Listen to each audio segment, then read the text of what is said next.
ജോസഫിൻ്റെതായ നിലപാടുകൾ സ്വീകരിച്ചു. മാണി ഗ്രൂപ്പിന് വേണ്ടി ജോസ് കെ മാണിയും സംഘവും അവരവരുടെ നിലപാടായി. അപ്പോൾ അവർ തമ്മിൽ യോജിച്ച് പോകാത്തൊരവസ്ഥയിൽ കോൺഗ്രസിനും യു ഡി എഫിനും ഭയങ്കര തലവേദനയായി ഒരു ഘട്ടം കഴിഞ്ഞപ്പോഴത്തേക്കും. കാരണം നമ്മളുണ്ടാക്കുന്ന ധാരണ ഒന്നും ഇവർ പാലിക്കാത്ത അവസ്ഥ.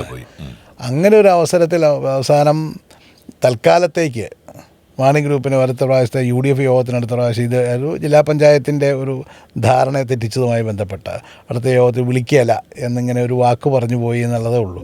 അതിനു മുമ്പേ അവരെ മാണി ഗ്രൂപ്പ് മാർക്സിസ്റ്റ് പാർട്ടിയായിട്ട് രഹസ്യ സംഭാഷണങ്ങൾ ആരംഭിച്ചിരുന്നു. അവർ പോകാനുള്ള തയ്യാറെടുപ്പൊക്കെ ആയിരുന്നു. കാരണം മാർക്സിസ്റ്റ് പാർട്ടി ഇവർ ചോദിക്കുന്ന സീറ്റൊക്കെ കൊടുക്കാമെന്നും അങ്ങനെ അതിലേക്കുള്ള അവരതിനു മുമ്പ് തന്നെ യു ഡി എഫിൽ നിന്നൊന്നും മാറി നിന്ന് ഒരു 2 വർഷം ഉണ്ടായിരുന്നു. ആ കാലഘട്ടത്തിൽ തന്നെ നല്ല ബന്ധം സി പി എമ്മുമായിട്ട് അവരുണ്ടാക്കിയിട്ടുണ്ടായിരുന്നു. അപ്പോൾ അതുകൊണ്ട് യു ഡി എഫ് കോൺഗ്രസ് പറഞ്ഞു വിട്ടതാണ് എന്നൊക്കെ പറയുന്നതൊക്കെ വെറുതെ പറയുന്നത്. കാരണം പോയി കഴിയുമ്പോഴത്തേക്ക് അതൊരു ജനാധിപത്യ വിശ്വാസികളുടെ മേഖലയാണ്.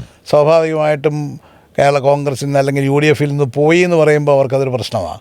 അപ്പോൾ അതുകൊണ്ട് ഞങ്ങളെ പറഞ്ഞു വിട്ടതാണ് എന്നുള്ളൊരു പ്രചരണം അവർ വളരെ ബുദ്ധിപൂർവ്വം കൊടുക്കുന്നുണ്ടെന്നേ ഉള്ളൂ. അല്ല, ഇപ്പോൾ ഏതെങ്കിലും രീതിയിലുള്ള ചർച്ചയോ അതല്ലെങ്കിൽ അവരെ യു ഡി എഫിൽ എത്തിക്കാനുള്ള വഴികളോ യു ഡി എഫിൻ്റെ അല്ലെങ്കിൽ കോൺഗ്രസിൻ്റെ നേതൃത്വം അറിഞ്ഞുകൊണ്ട് ചെയ്യുന്നുണ്ടോ? അല്ല, അവർ വരുന്നതിലൊന്നും ഇവിടെ ഇപ്പോൾ ആർക്കും എതിരൊന്നുമില്ല. പക്ഷേ അങ്ങനെ ഒരു ചർച്ചയൊന്നും ആരംഭിച്ചിട്ടൊന്നുമില്ല. അങ്ങനെ ചർച്ച നടക്കുന്നൊന്നുമില്ല.